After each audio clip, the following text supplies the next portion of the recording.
Hello guys, welcome back to our channel. This is Boy Ipon and let's talk about the most recent happening in Semirara and Mining Power Corporation. So everybody is kind of bit shocked but this is nakita na natin to no? Nakita na natin to base sa batas naman talaga no.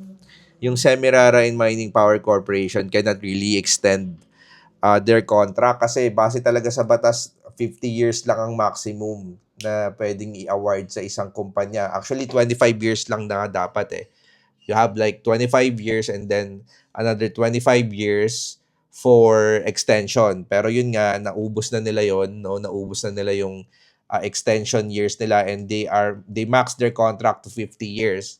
But yeah, we are looking on what is our risk, no? The risk here right now, because yeah, papakita ko lang sa inyo kasi ako hawak ko pa yung SEC ko. I'm on the negative 13.16%, no? Pakita lang natin, negative 13.16%, no? And I'm holding SEC at 7.21% ng portfolio ko ngayon ay SEC, no? And also I have DMC at around 2.55% of my total portfolio. So more likely ang hawak ko po sa buong portfolio ko is around 8 point something percent, no? Yun yung hawak ko na risk ngayon.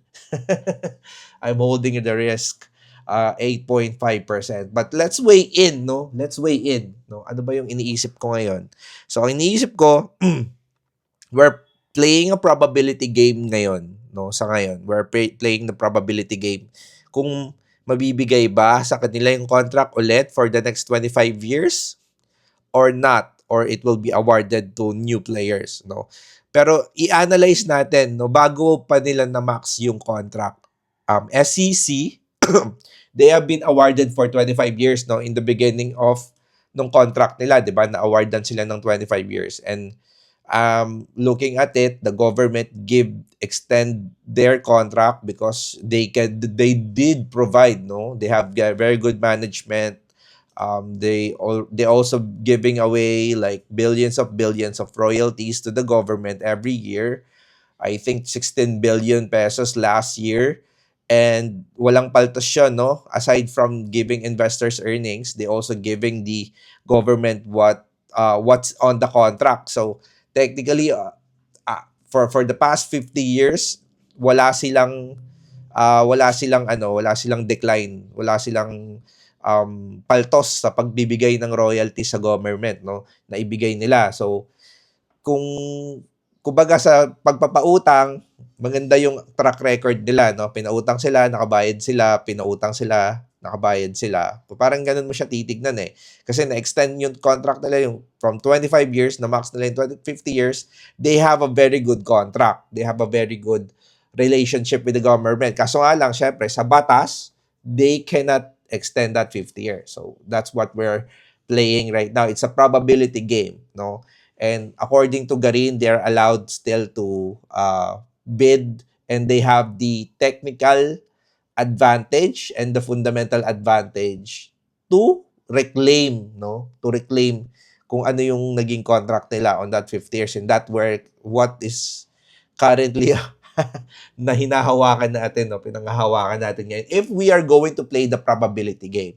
But let's look at the rest, no? Kasi may nagtanong sa akin, ano ba yung sentiment mo ngayon? Ano ba yung iniisip mo ngayon, no? Base sa sa akin kasi ngayon we're playing a gamble game, no?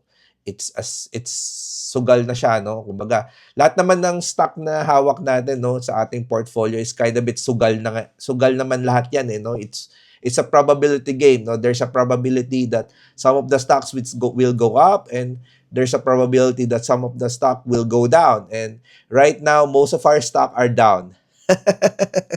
We are approximately negative 1.6, no? Ito kasi 1.59 ko, ano lang yung nasa portfolio ko. Pero ang computation ko dito is we're in a negative 1.6 something percent na down, no? Since na nangyari nga yung Semirara kasi nung hindi pa nangyayari yung downside, we're still positive 1%, I think. Right now, negative 1.59 on a total portfolio, no? Yung total natin computation. So, if the people are asking me ano ba yung iniisip ko ngayon, technically I'm looking at my risk, no? Sabi nga naman natin, we have to survive in order for us to fight again another day. But right now, I may be playing the probability game. I will play the probability game that SEC will get their contract. Um, I still will. I want to look at the candles, no, the next candles that will be happening. So clearly, siguro aabot pa the worst comes to worst, it will hit negative 21 pesos sa sentiment ng market ngayon. Kung nakita niyo yung kandila na yan, it will hit at around 20 pesos. That's the worst thing, no? Habang hindi pa ina-announce kung sino yung makakakuha ng contract. And given the computation, that's negative 30% on my SEC, which is negative 2,500 pesos on total portfolio currently. No, kung mangyayari yon, pupunta yung SEC around 21 pesos. My portfolio will be hit at negative 2,500 at around 2,500, 2,700 pesos. Maybe siguro negative 3% ang total portfolio ko kung mangyayari bukas ang mangyayari, di ba? Kung mangyayari lang. Kaso nga lang, we're expecting a little bit of weakness na rin sa selling kasi there's a massive sell-off and expected naman natin mayroon pa yung mga sell-off days before it can rally again, no? Magkaroon ng recovery. So, kasi syempre ngayon, takot yung mga tao. People are asking themselves whether they're going to sell SEC or not. But right now, I'm looking at SEC is just like playing the craps table in the casino. Right now, we are the upper hand, no, to win the contract, which means we're playing the house. Okay? Kung nakalaro na kayo ng craps sa casino, kung naglalaro kayo, if you play the casino, you're playing the craps table. Ngayon, we are playing na highly probability game. Pero there's really no certainty. Probability game tayo ngayon. Walang certainty. They're not certain na sila yung makakakuha ng contract, but they have the highest probability na makuha yung contract ulit.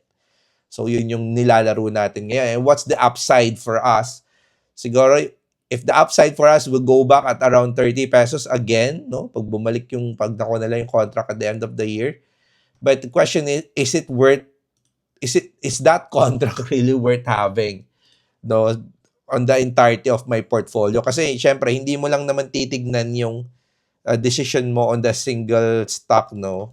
Kung mapapansin nyo, syempre, di ba, in my portfolio, I have 18 stocks here. And 2 of the stocks are being affected, no? At yung mga ibang stock na pwede maging player doon sa recent, sa mangyayaring bidding, which is the Aboitiz Power, and then the Aboitiz Equity Ventures, meron din ako, kumbaga meron din akong hawak around ilang percent. Aboitiz Power, 5.3%. Aboitiz Equity Ventures, around 3.77%. If you're looking at it, I have matching, no, equivalent doon sa posibleng maging competitor kasi sa Aboitiz Power, meron din yung coal power plant and maybe hindi natin masasabi, no, pwede silang sumali sa bidding, no, doon sa mga possible at pwede silang manalo, no. Kumbaga, may position din tayo doon sa mga possible na mag-mine din ng mga kumpanya, no. So maybe that will affect din yung dynamics ng portfolio natin ngayon. So my position ngayon sa SEC, just hold it, no? Just see for it kung ano yung mangyayari, kung ano yung sentiment ng mga, there will be possible news kasi sa mga ganitong labanan, kumbaga ang possibility kasi nito is mas wipe up yung market, then they're all pwede kasi, you have to look at this that this is a probable manipulation game na hindi siya kita kasi syempre babase mo siya sa batas pero you have to look at the market on someone is manipulating it. Ganun ko siya kasi tinitignan, no. If I'm the one who is manipulating the price of SEC, what I'm going to do right now is talagang tanggalin yung mga weak hands, no. Yung weak hands Meaning to say, yung mga matataas yung average price, no? Siyempre, pag sinabi mo kasing weak hands, yung mga taong nakabili sa around 30 plus, no? At ngayon, negative 20 plus na sila, no? Siyempre, if you're going to look at your portfolio, kung negative 20% ka, you're in a weak position. And sa akin nga, nakabili na ako sa 29. Di ba? Ang average ko, ang unang bili ko niyan, nasa 29.23 eh. Pero ang average natin nga, around 29.29, no?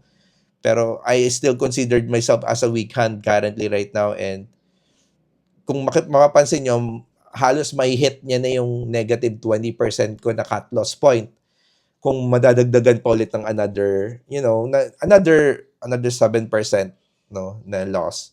So, but I'm going to play the probability game. I'm not selling my SEC. As you can see, I'm still holding it, no. I will play the probability game that they win the contract considering I know my risk na posible, no? Posible na magkaroon ako ng negative, siguro additional negative 1,000 pesos dun sa total portfolio ko. Kasi ang hawak ko lang naman pong SEC is magkano lang 5,199 pesos versus dun sa iba na sobrang daming SEC. Kung titignan mo, ang onti lang niyan. At kung madadamage ako ng 50%, kung baga, worst comes to worst, kung maging negative 50% pa niyan, negative 2,500 ako on a single stock, which is very damaging on this portfolio, but not very damaging for me financially. So that's how I look at it, no? And yeah, and that's what I'm holding right now. I'm look at it as a probability game. So I know my risk, and I know my upside, I know my downside, but right now we're playing the house, no?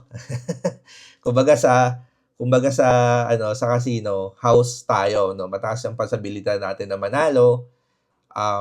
But we're also going to be looking at this, no, na we're owning the stock, pero we're still weighing na if we're going to sell, because kasi dalawa lang yan eh. Pag binenta ko to, I'm going to accept my loss of negative 78, negative 800, almost negative 800 pesos. And my headaches goes away for this stock, di ba? At yung 5,199 na ibebenta ko, posible ko na siyang i-add sa mga ibang stock ko ng mga winners, di ba? Ganun naman, di ba? Pag binenta mo yung stock mo na to, pwede ko siyang i-add kay Metrobank, pwede kong i-add yung kalahati niya kay Metrobank, pwede kong i-add yung kalahati niya kay sino ba yung winning stock natin? Pwedeng ibalik ko kay Maynila. Those are my options, or to add kay RRHI, which is my winning stock, or add to the REITs, no, yung mga REITs natin na magbibigay ng dividends. Yun yung possible scenario na pwede natin gawin, no? Kung gagawin natin ngayon, all our headaches will go out, excluding our ego. Kasi ngayon kasi ang mga tao nag-hold, pwede nating i-hold yung stock because of the ego na there is na we are saying to ourselves na panalo tayo eh, 'di ba? Ganun kasi, 'di ba? Sometimes we experience na mahirap tanggapin yung talo kapag nandiyan na sa mukha mo, no? And when we cut this loss, sa tanggapin natin yung talo natin, mahirap 'yan bilang isang investor, bilang isang trader. But yun nga, 'di ba? And as I always said to myself, and I always say to this channel, when you invest on something, anything, no, in particular stock, you're playing the probability game. Probability game, not certainty, no? When you invest in the stock at sa tingin mo aakyat lahat ng binili mo, nagkakamali ka diyan. You're playing the probability game na pwedeng tumaas o bumaba yung stock mo. And right now, the probability game of SEC winning the contract, highly likely, but is it worth, you have to question yourself, is it worth keeping that in your portfolio, keeping that headache on your portfolio, seeing the negative 13% from SEC is really worth the headache, the negative 800 pesos, or should you put that on a different stock, diba? Yun yung pwede nating tanungin sa sarili natin ngayon. And we are and if you have ang mahirap lang dito, guys, kung meron kang SEC at 5 stock lang meron ka, no? Yun yung ang mahirap kasi dito kung meron kang 5 stock or 10 stock and you have heavy SEC, sobrang affected ng portfolio mo ngayon. And that's the reason why when you're investing on something here in the stock market, at least you have to diversify. No, diversify your account, no? Kasi kung diversified yung portfolio mo, you have a higher chance of survival, and that is one of my goal, no? Kailangan yung portfolio kasi natin din mag-survive para makatch natin yung bull run. No, right now we are in a pullback eh. 'Di ba? We're on a setback. We are negative 1,300. Pero ang computation ko talaga din base sa cash in ko na 84,550 yung total cash in ko, 84,550 ngayon 83,173 na lang. So, pero syempre, 'di ba nakita niyo naman medyo diversified yung account natin pero yun nga um we are not down ngayon and uh we have to keep our mind that if this goes to negative 50%, um kaya mo pa bang hawakan? Tanong, kaya mo ba hawakan emotionally or just cut your losses when you have one and accept your defeat or accept your loss kasi yun yung minsan yun yung mahirap tanggapin, no, na natalo tayo, tatanggapin natin na talo tayo at isipin natin na tataas pa yan, and that's my point. So right now we are negative. What ano yung play natin ngayon? That's what you have to ask yourself depending on the criticality and the survival of your portfolio. Not my portfolio, your portfolio. Gaano ka ba kadami ang SEC mo? Are you vulnerable na ma-destroy ng isang stock yung buong portfolio mo? Parang vulnerable ka ba? And doon mo yun tignan kung ano yung mga next steps na um, yung mga next step mo for your portfolio. Kasi kung 20% ng portfolio mo is around nandun sa SEC at nag-negative 50% to, you are negative 10% doon sa total portfolio mo. Kaya mo bang tanggapin yon? Yung probabilidad na ganun, no? So, that's what you have to ask. Pero yung tatanungin mo ako, Boy Ipon, are you going to play this probability game? Yeah, I'm going to play. I'm ready to play the probability game of SEC winning the contract. And let's just see. Let's just wait. Sit tight and wait what will going to happen and enjoy the pullbacks. No, may pullback kasi na nangyayari ngayon kasi yung PSEI around 6,300 and it might hit 5,900, 6,200 depende kung gaano kalala yung pullback na to. Pero nga, ang ganda ng piso versus the dollar eh. Maganda yung mga sentiment ng market.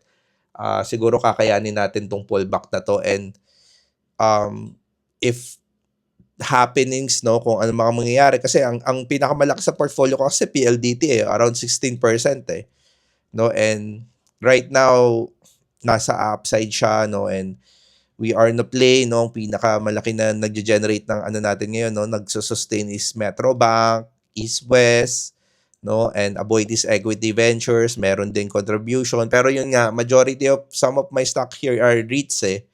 I have MREIT, I have C-REIT that can sustain those negativity, no, yung mga negative na yan kapag nagbigay na sila ng dividend sa atin, no, makakapag-contribute din sila doon sa recovery ng portfolio in order for this port to survive, no? Kasi yun lang muna ang tinitingnan ko ngayon, the survival of the portfolio sa kabuuan niya, hindi lang sa isang stock. So, can I still recover if SEC will going to hit negative 50% of my portfolio? By computation, yes, because I will just going to have like negative 2,500 and I can still recover it. That's the reason why I can hold that. I can hold the line, no, for SEC. And just that is for now, no.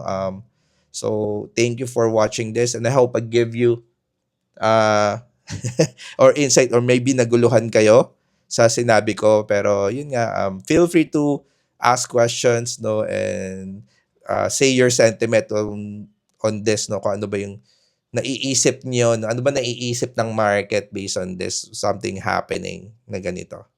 Yun lang po, salamat and have a nice week po, and happy Chinese New Year.